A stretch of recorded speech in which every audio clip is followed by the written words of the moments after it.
Hello and welcome. अभी हम लोग कंट्रोल सिस्टम के क्वेश्चंस को सॉल्व करेंगे। बेसिकली ये C G P T T M के मेंस के पर्सपेक्टिव से है। तो जितने भी क्वेश्चन यहाँ सॉल्व होंगे so that would be important in for the mains examination. तो ऑलरेडी एक लेक्चर कवर है, आप ये दूसरा हम लोग प्रैक्टिस कर रहे हैं। तो अभी सब्जेक्ट हम लोगों ने कंट्रोल सिस्टम पकड़ा है, उसके बाद से सिग्नल सिस्टम, फिर analogue.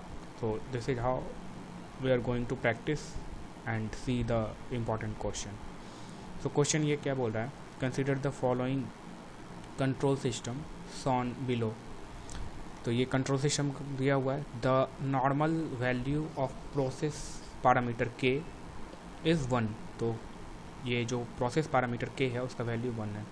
Evaluate the sensitivity of transfer function. तो ट्रांसफर फंक्शन का सेंसिटिविटी निकालना है कब, जब टू वेरिएशन इन पैरामीटर के, मतलब ट्रांसफर फंक्शन पे क्या इफेक्ट पड़ेगा जब पैरामीटर के पे आपका वेरिएशन हो रहा है। तो उस टाइम सेंसिटिविटी देखना है आपको on transfer function when variation is in parameter के। What is the magnitude of sensitivity at omega is equals to 5। तो ये चीज़ फाइंड करना है। क्वेश्चन आई होप तो समझ आ गया होगा आप लोगों को क्या फाइंड करना है। तो सबसे पहले आप क्या करते हैं, सबसे पहले हम ट्रांसफर फंक्शन निकाल लेते हैं। तो transfer function T S is equals to कितना हो जाएगा, transfer function close loop transfer function. तो क्लोज लूप ट्रांसफर फंक्शन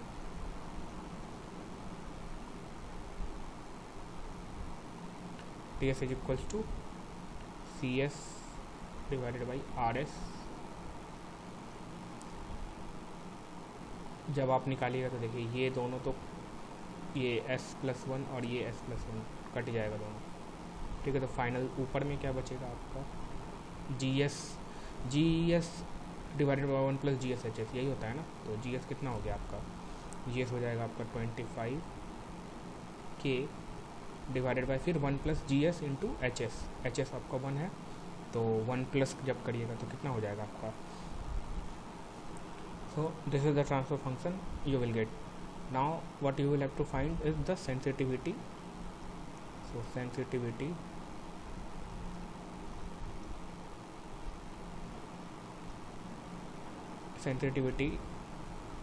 तो देखिए सेंसिटिविटी आपको कब फाइंड करना है, जब there is a variation on parameter के।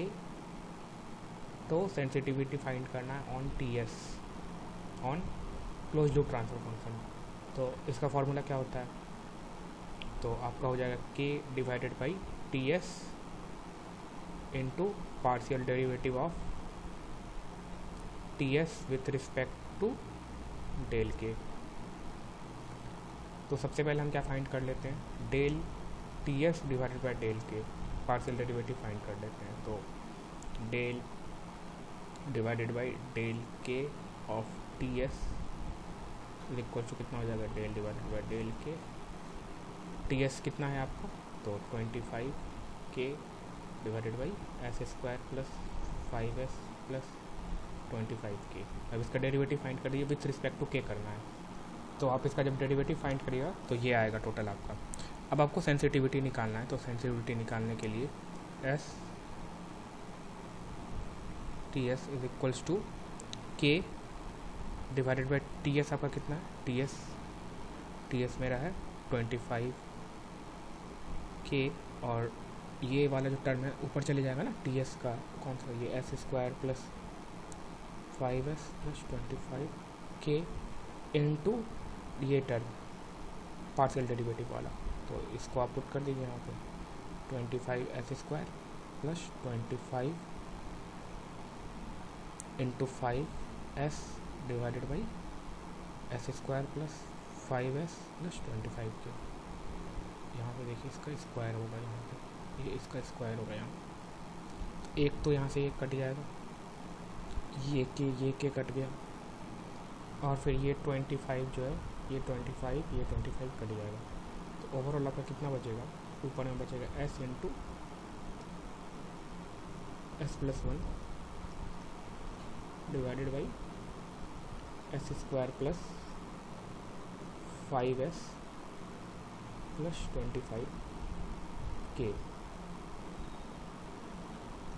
आपको फाइंड क्या करना है, मैग्नीट्यूड फाइंड करना है। तो at what is the magnitude, omega at omega is equals to 5 पे फाइंड करना है। तो मैग्नीट्यूड किसका, सेंसिटिविटी का magnitude at omega is equals to 5 और k कितना वैल्यू दिया हुआ क्वेश्चन में, 1 दिया हुआ। तो आप पुट कर दीजिए, ऐसे इक्वल्स टू कितना हो जाएगा, j ओमेगा। तो ये तो एस स्क्वायर है, तो एस स्क्वायर है, डैट मीन्स की माइनस ऑफ 25 ओमेगा स्क्वायर यानी कि 25, फिर ये 5s, डैट मीन्स आपका कितना हो जाएगा, प्लस j टाइम्स 5s, मतलब कि 5 इंटू 5, ओमेगा का वैल्यू 5 पुट कर दिए। फिर सेम वे आप नीचे जब पुट करिएगा तो ये -25 होगा और फिर प्लस 5 इंटू 5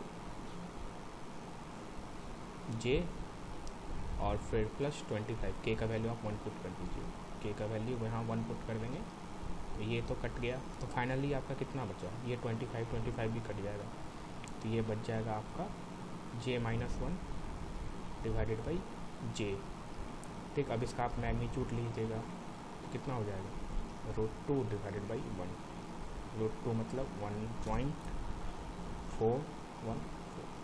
तो this is the correct answer. Okay, सही। ये दूसरा क्वेश्चन है। क्या बोल रहा है question, the system shown in following figure is 2 input 2 output system. Derive the expression for CJRI where I and J represents the number of inputs and the number of outputs respectively in the system. तो सबसे पहले देखिए, ये जो general terms में transfer function लिखा हुआ यानी कि CJS divided by CRIS, that means कि टोटल पॉसिबल दो इनपुट है, 2 इनपुट है एंड 2 आउटपुट है। तो पॉसिबल कॉम्बिनेशन क्या क्या बन सकता है, या नहीं तो आप C1S divided by R1 find करिएगा, या नहीं तो C1 डिवाइडेड बाई R2,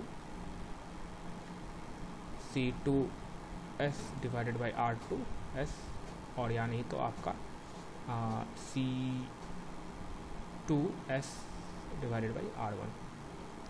तो these are the possible combination of transfer function that we can achieve with 2 input and 2 output। तो एक एक करके फाइंड करते हैं। सबसे पहले हम फाइंड करते हैं C1 डिवाइडेड बाई R1। तो सॉल्यूशन,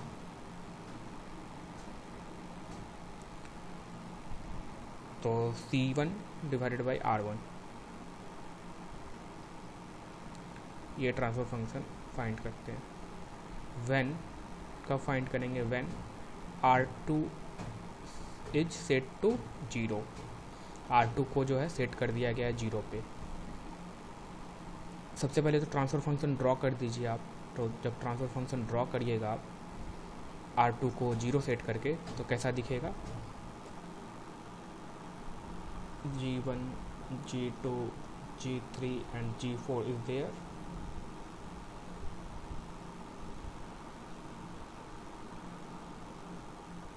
तो यहाँ पे हमने R2 को 0 सेट कर दिया, तो आपका ट्रांसफर फंक्शन कुछ इस तरह से दिखेगा। C2 से कोई मतलब नहीं है तो C2 को लिखने का यहाँ कोई ज़रूरत नहीं है। तो ओवरऑल अब इसका क्या फाइंड करना है मुझे, C1 R1 transfer function, C1 divided by R1। तो डायरेक्ट इसको फाइंड कर सकते हैं कैसे, देखिए ये जो है आपका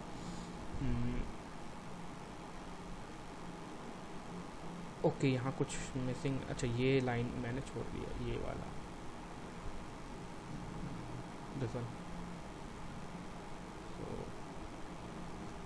ओके, सो अगर हम यहाँ से C1 पिक करते हैं, इस नोट से हम C1 पिक करते हैं, तो यहाँ पे मेरा क्या आएगा, C1 G2 आएगा। ये C1 G2 इस जीरो के साथ माइनस हो जाएगा, तो यहाँ पे मेरा क्या आएगा, जीरो माइनस C1G2। अब ये होल चीज़ मल्टीप्लाई होगा G4 G3 के साथ, और ये यहाँ पे आएगा। डेट मीन्स कि यहाँ पे ओवरऑल क्या आएगा, यहाँ पे ओवरऑल आएगा आपका इस तरह से G3 G4 into minus of C1G2। अब यही चीज़ किससे माइनस हो रहा है, R से, तो यहाँ पे क्या आएगा मेरा R1 minus G3 G4, overall ये प्लस हो जाएगा यहाँ पे, और ये कितना हो जाएगा C1G2, और फिर ये G1 से मल्टीप्लाई होकर के C देगा। तो हम क्या लिख सकते हैं इसको, यानी कि C1 इज इक्वल्स टू हम क्या लिख सकते हैं, G1 times R1 plus G3 G4 G2 G3 G4 G2 G3 G4 C1। ठीक है, अब आपको यहाँ से C1 R1 फाइंड करना है, तो फाइंड कर लीजिए।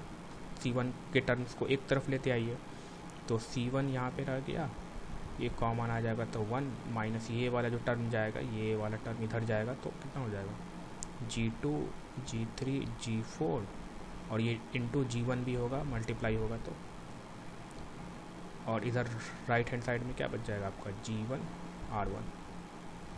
तो इसलिए यहाँ से आपका क्या निकल जाएगा, R1 divided by C1, sorry C1 divided by R1। यही ट्रांसफर फंक्शन फाइंड करना था, तो ये कितना हो जाएगा G1 divided by 1 minus G1 G2 G3 G4।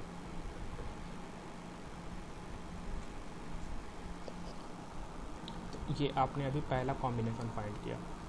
Same way आप अगर आपको दूसरा कॉम्बिनेशन फाइंड करना है, दूसरा क्या है, C1 डिवाइडेड बाई R2, दूसरा कॉम्बिनेशन फाइंड करना, यानी कि C1S divided by R2S when R1 is set to 0। तो इसमें फिर से आप ट्रांसफर फंक्शन डायग्राम ड्रॉ करिए, R1 सेट करके 0, और फिर आप निकाल सकते हैं। तो एक निकालते हैं और दो ये फिर छोड़ देंगे, क्योंकि सेम प्रोसेस हो जाएगा, निकालने का कोई मतलब नहीं बनेगा। तो अब क्या आपको फाइंड करना है, C1 R2, तो R1 को आप यहाँ पे R1 को सेट कर दिए 0, और R2 आपका यहाँ रहेगा। सेम प्रोसीड्योर रखेंगे फाइंड करने का। ओवरऑल आपको, तो यहाँ से स्टार्ट करते हैं, R2 0 है ना, यहाँ पे तो ऐसे घूम के यहाँ पे आएगा, ठीक है, और ये ऐसे यहाँ पे आएगा। तो देखिए S0 पे C1 है ना, तो C1 ये यहाँ पे कितना हो जाएगा, C1G2, और यही माइनस होगा R2 के साथ, तो यहाँ पे जो आएगा R2 माइनस C1G2। अब ये मल्टीप्लाई होगा G2 G3 G4 G3 के साथ, और मल्टीप्लाई होकर के यहाँ पे आएगा, यानी कि यहाँ पे जो आएगा वो आएगा R2 C1G2, और ये मल्टीप्लाई किसके साथ होते हुए आएगा, G3 G4 के साथ, G3 G4 के साथ। अब यही क्वांटिटी जो है वो 0 के साथ माइनस हो जाएगा, तो 0 के साथ माइनस होगा, तो ओवरऑल ये सिर्फ क्या हो जाएगा, इसके आगे माइनस लग जाएगा, G3 G4, और यहाँ पे ये R2 माइनस C1G2। अब ये G1 के साथ मल्टीप्लाई करके क्या देगा, C1 देगा, तो हम डायरेक्ट क्या लिख सकते हैं यहाँ से, C1 is equals to G1 times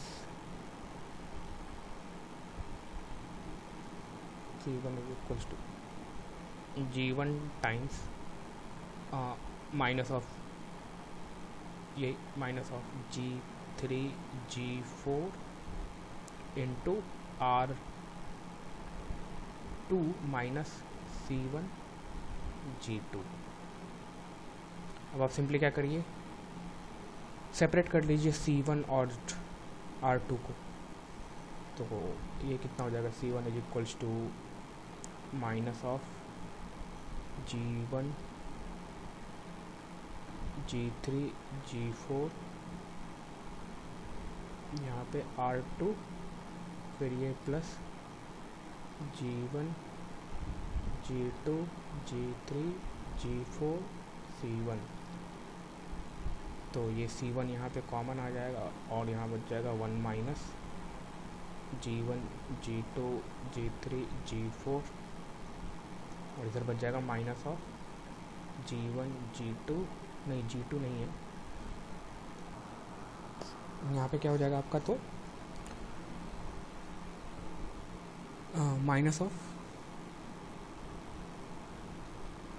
G1 G3 G4 R2।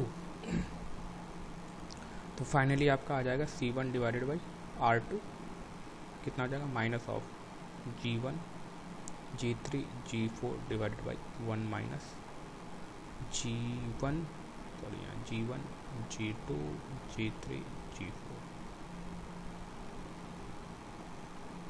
तो दो कॉम्बिनेशन तो हम लोगों ने निकाल लिया, और दो कॉम्बिनेशन आप निकाल सकते हैं सेम वे में। अब मैंने ये फाइंड कर लिया और ये किया, अब तो आप ये तो हम ट्राई कर सकते हैं। ठीक, नेक्स्ट मूव करते हैं नेक्स्ट क्वेश्चन की ओर। Okay, let's look into question number 3। For the system below, ये सिस्टम है, ठीक है। For the system below determine the characteristic equation, hence find the following. तो इसमें कितने क्वेश्चन हैं, आपको 7 क्वेश्चन है। सबसे पहले आपको कैरेक्टरिस्टिक इक्वेशन फाइंड करना है, then you will have to find this thing. तो वही undamped natural frequency, that means आपको फाइंड करना है omega n, damped natural frequency omega d. सबसे पहले तो कैरेक्टरिस्टिक इक्वेशन, उसके बाद omega n omega d, damped frequency oscillation हो गया, डैम्पिंग रेशियो और damping factor xi, maximum peak, maximum overshoot, that means कि आपको एमपी फाइंड करना है, and settling time TS, and number of cycle completed before the output is settled with in 2% 5% of its final value. तो number of cycles find करना है before जो है ये मतलब 2% के लिए 5% के लिए भी आपको नंबर ऑफ साइकिल काउंट करना है, ठीक। फिर नेक्स्ट क्या है, time interval after which maximum और एंड मिनिमम विल अकर। तो आपको first occurrence of maxima find करना है, किस टाइम पे ये अकर हो रहा है, और first occurrence of minima find करना है। तो चलिए फाइंड करते हैं। सबसे पहले तो कैरेक्टरिस्टिक इक्वेशन फाइंड कर लेते हैं। तो ये कितना दिया हुआ, 1.2 s टाइम्स ऑफ, अगर विजुअल नहीं है तो इसलिए पढ़ दे रहे हैं, s + 1 0.2 है, यहाँ पे ये 0.2 s है +1, और ये s डिवाइडेड बाई 6, ये 20, ये सब विजुअल है, ठीक है। तो सबसे पहले तो कैरेक्टरिस्टिक्स इक्वेशन फाइंड कर लेते हैं। तो कैरेक्टरिस्टिक्स इक्वेशन ये फाइंड करेंगे तो कितना होगा, 1 + GSHS कितना होगा, GS कितना हो जाएगा आपका 20 × 1.2 divided by s × s + 1 × 0.2s + 1 × s divided by 6। तो ये आपका कैरेक्टरिस्टिक इक्वेशन आ जाएगा = 0, ठीक। अब यहाँ से क्या कट जाएगा, ये s गया, ठीक, और ये हो जाएगा 24, ठीक है। इसको कैलकुलेट ही कर लेते हैं और लिखिए, या 1 + ये हो जाएगा आपका कितना, अच्छा ये और कट जाएगा, तो ये तो 2 टाइम्स में कट जाएगा, ये 0 गया और तो कुछ नहीं होगा, ये 4 डिवाइडेड बाई, इसको ये 0.2 है ना, तो इसको हटा देते हैं, तो ये कितना 5 ऊपर चले जाएगा, ओवरऑल 5 ऊपर गया, और यहाँ पे क्या हो जाएगा, s + 1 × ये हो जाएगा आपका s + 5 = 0। So after doing calculation you will get this equation, characteristic equation. Now अब आपको एक एक करके फाइंड करना है। तो कैसे फाइंड करिएगा, तो you will have to compare this characteristic equation with standard second order characteristic equation. तो standard second order characteristic equation क्या हो सकता है? सो बाई, यहाँ लिखना पड़ेगा, by comparing the characteristic equation with standard second order characteristic equation. तो ये आपको इस तरह से यहाँ लिखना पड़ेगा, और ये जाई क्या है, ओमेगा एन क्या है, ये बता दिया। अब क्या करते हैं, सबसे पहले फर्स्ट नंबर क्वेश्चन क्या है मेरा, उसको फाइंड करते हैं। तो बाय कंपैरिजन आप यहाँ से निकाल सकते हैं, बट हम लोग एक एक करके देखते हैं। पहला क्या बोल रहा है, अनडैम्प्ड नेचुरल फ्रीक्वेंसी। तो पहला है आपका अनडैम्प्ड नेचुरल फ्रीक्वेंसी।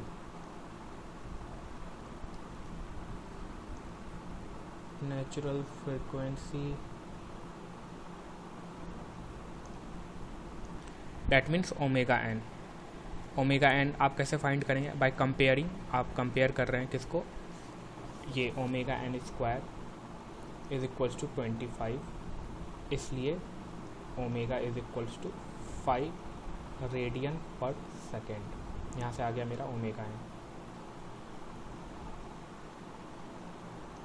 दूसरा फाइंड क्या करना है आपको, damped natural frequency, damped frequency of oscillation, damped frequency of oscillation, ये ओमेगा डी से इसको डिनोट कर रहे हैं। फॉर्मूला क्या होता है, omega d is equals to omega n root over 1 minus xi square. तो पहले जो जाई फाइंड कर दीजिए, जाई आप फाइंड कैसे करिएगा, टू जाई ओमेगा एन,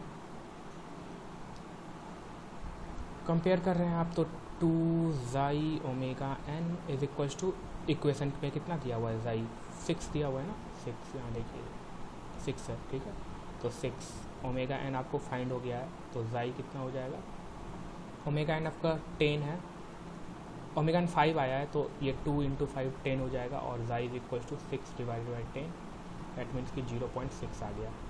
अब आप यहाँ से ओमेगा एन फाइंड कर लीजिए, omega n is equals to omega d यानी कि damped of oscillation, omega n कितना है 5 है, root over 1 minus 0.36, that means 5 into 0.8 is equals to 4 radian per second. तो omega d is equals to कितना आ गया आपका 4 रेडियन पर सेकेंड। ये हो गया दूसरा आंसर। थर्ड क्वेश्चन क्या बोल रहा है, थर्ड बोल रहा है आपको damping ratio and damping factor. ये तो फाइंड ऑलरेडी कर चुके हैं हम लोग, तो इसको सीरियली लिस्ट कर देते हैं हम लोग। डैम्पिंग फैक्टर और डैम्पिंग रेशियो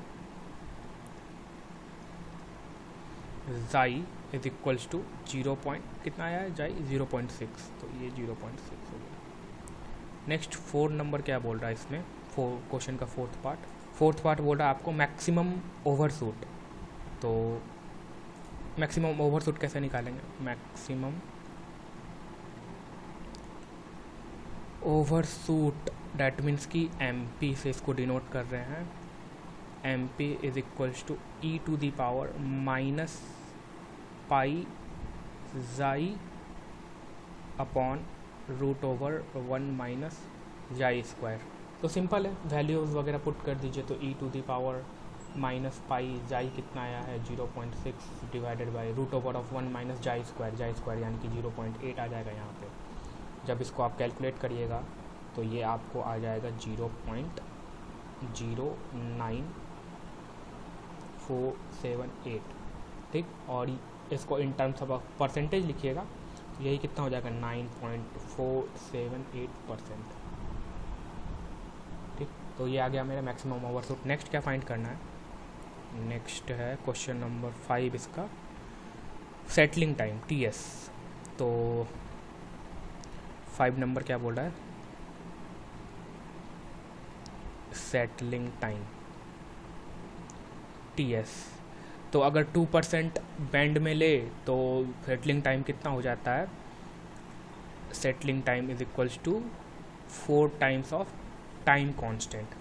और टाइम कांस्टेंट कितना होता है फॉर अनडैम्प्ड, तो यहाँ पे डैम्प्ड ऑसिलेशन हो रहा है ना, तो अंडर डैम्प्ड के लिए ये और जाई आपका 0 से 1 के बीच वेरी कर रहा है। डैट मीन्स कि इसका जो नेचर होगा वो अंडर डैम्प्ड होगा और डैम्प्ड ऑसिलेशन है, तो डैम्प्ड ऑसिलेशन के केस में जो टाइम कांस्टेंट आता है वो कितना आता है 1 divided by xi omega N. तो ये जो टाइम कांस्टेंट है तो इसका ओवरऑल सेटलिंग टाइम कितना हो जाएगा 4 divided by xi omega N. तो आपको जाई पता है 0.6 है और ओमेगा एन कितना आया था, ओमेगा एन 5 आया था, तो 5 पुट कर दीजिए। तो ये आपका 4 डिवाइडेड बाई 3 हो गया। डैट मीन्स कि अप्रॉक्सीमेटली कितना हो जाएगा आपका 1.33 सेकेंड, 1.33 सेकेंड। तो ये आपका आ गया, अरे यार इसको यहाँ कितना आ जाएगा, t S is equals to 1.33 second. Next question क्या है, क्वेश्चन नंबर 6 क्या बोल रहा है, number of cycle completed before output is settled to 2%, 5% of its final value. तो दो चीज़ इसमें पूछा है क्वेश्चन नंबर 6 में। एक तो 2%, जब ये 2% पे सेटल हो रहा है तो नंबर ऑफ साइकिल्स पूछ रहा है। जैसे कि अगर आप second order under damped system को जब आप ड्रॉ करिएगा तो इस तरह का कुछ आउटपुट मिल रहा है, इस तरह का कुछ रिस्पॉन्स मिल रहा है, ठीक है। तो 2% में पूछ रहा है ये नंबर ऑफ साइकिल्स कितना होगा, तो ये आपका एक साइकिल हो गया। ये एक साइकिल मतलब क्या, टोटल एक पीरियड आपका एक साइकिल हो जाएगा, ठीक। और दूसरा साइकिल आपका कौन सा हो जाएगा, दूसरा साइकिल आपका ये हो जाएगा। तो एक पीरियड मीन्स एक साइकिल, तो टी अगर हम लिखेंगे मतलब कि टाइम पीरियड, तो time period of damped oscillation, time period of damped oscillation ये कितना हो जाएगा, ये होता है आपको, इसका फ्रीक्वेंसी कितना है, ये जो डैम्प्ड ऑसिलेट कर रहा है उसका फ्रीक्वेंसी है आपका ओमेगा डी। तो टी इज इक्वल टू कितना हो जाएगा, तो जस्ट टू गेट क्लियरिटी इसको हम लोग इस तरह से लिखेंगे, time period of damped oscillation, ये जो ऑसिलेट कर रहा है उसका टाइम पीरियड कितना है, उसको हम लोग रिप्रेजेंट किए टी डी से, तो 2 अपॉन ओमेगा डी, क्योंकि ये ओमेगा डी से ही ऑसिलेट कर रहा है, ठीक। आपको फाइंड क्या करना है, ऐसा सच नंबर ऑफ साइकिल्स। तो जब ये 2% पे सेटल होता है तो किस टाइम पे 2% पे सेटल होता है, तो time taken to settle in 2 period band, तो time taken to settle in 2% band, ये कितना होता है 2% बैंड में अगर इसको सेटल करना है तो ये यहाँ से जो आता है t S is equals to ये 4t, और ये यहाँ पे t क्या है, टाइम कांस्टेंट है, यहाँ पे लिख दीजिए कहीं पे, ये t आपका है is equals to time constant of second order system, second order under damped system, time constant, ठीक। तो ये आपका कितना आ जाएगा is equals to 4 upon xi omega n. अब देखिए इतना टाइम लग रहा है इसको 2% सेटल होने में, और एक जो साइकिल है वो है इतने का, ठीक है। तो नंबर ऑफ साइकिल्स कितना हो जाएगा, number of cycles before the output settles with in 2% band, before the number of cycle before the output settled within 2% of its final value, बोल दीजिए its final value is equal to कितना हो जाएगा आपका total time यानी t s, total time to settle in 2% divided by एक period. तो ये आपको टोटल क्या निकाल देगा, नंबर ऑफ साइकिल निकाल देगा, 2 upon xi omega N T D है, तो टी डी को आप यहाँ पे पुट कर दीजिए, तो ये आ गया 2 पाई, और ओमेगा डी कितना आया था, 4 आया था क्या, ओमेगा डी 4, ठीक है।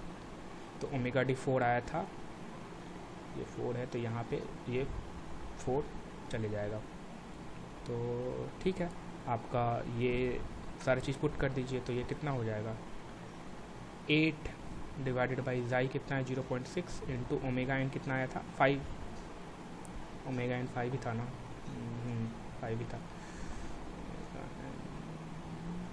5, हाँ ठीक 5 ओमेगा एन इंटू 2 तो कट गया, पाई का मान 3.14, इसको कैलकुलेट करिए कितना आएगा। तो ये आएगा आपका 0.8488 साइकिल्स। ठीक, अब आपको इसी में दूसरा क्वेश्चन क्या था, 4-5% बैंड के लिए, तो नंबर ऑफ साइकिल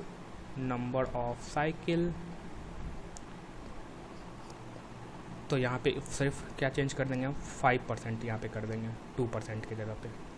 अरे यार, यहाँ पे सिर्फ क्या करना है हमको, चेंजेस 5% बैंड के लिए करना है। यहाँ पे आपका हो जाएगा 5%। अच्छा, 5% बैंड में जो आपका सेटलिंग टाइम होगा वो TS फॉर 5% वो कितना होगा, 3/3T होता है। ठीक है, तो 3T, T क्या टाइम कांस्टेंट है, 3/जाई ओमेगा एन, ये आ गया।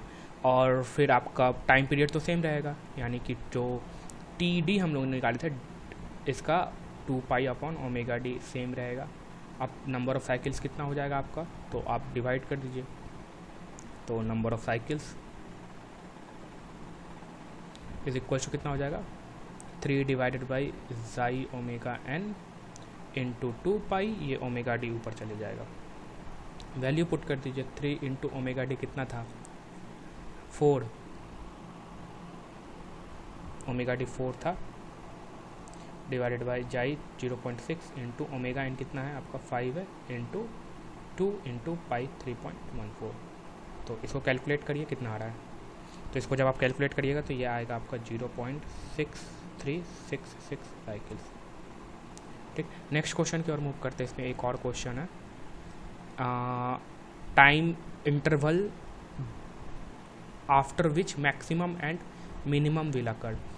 तो टाइम इंटरवल पूछा है जो, तो time interval after which maximum और maximum and minimum will occur, इसका पार्ट 7 जो है क्वेश्चन का, इसका पार्ट 7 सिंपल ये पूछ रहा है। आपका रिस्पांस ये है आउटपुट का, तो ये आपका डैम्प्ड ऑसिलेशन आपसे पूछ रहा है, ये वाला टाइम, ये टाइम t, और फर्स्ट मिनिमम जो है ये टाइम पूछ रहा है, TR बोल सकते, T minimum max, T max बोल दीजिए इसको, और ये T मिन बोल दीजिए इसको। ठीक, तो T मैक्स कितना हो जाएगा, T max is equals to, ये आता होता है आपका इंटीजर मल्टीपल होता है पाई का, पाई डिवाइडेड बाय ओमेगा डी। ठीक है, मतलब कि ऑड नंबर का होता है। फिर ये जो आपका देखिए पहला मैक्सिमम पाई पे हो रहा है ना, तो दूसरा मैक्सिमम कितना पे होगा, 3 पाई पे, 3π/ओमेगा डी। ठीक, इसी तरह से ऐसो ऑन चलते रहता है।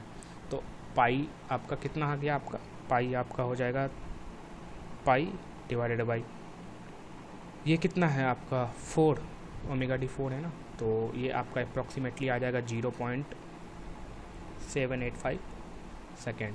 इसी तरह से टी मैक्स निकाल दीजिए, सॉरी टी मीन निकाल दीजिए। तो टी मीन जो होता है वो इवन नंबर का मल्टीपल होता है, पाई का जो होगा वो इवन मल्टीपल होगा, तो यानी कि 2π डिवाइडेड बाई ओमेगा डी। ठीक, नेक्स्ट जो मिनिमा आकर होगा वो कितने पे होगा, 4π/ओमेगा डी, एंड सो ऑन, इस तरह से चलते रहेगा। तो यहाँ पे जब आप कैलकुलेट करिएगा तो सेम 2π डिवाइडेड बाई 4 यानी कि π/2, डेट मीन्स कि 1.57 सेकेंड, ये जो होगा इसका करेक्ट आंसर होगा। तो ठीक है, इसमें हम लोगों ने देखा 7 क्वेश्चन इसमें हम लोगों ने देख लिया।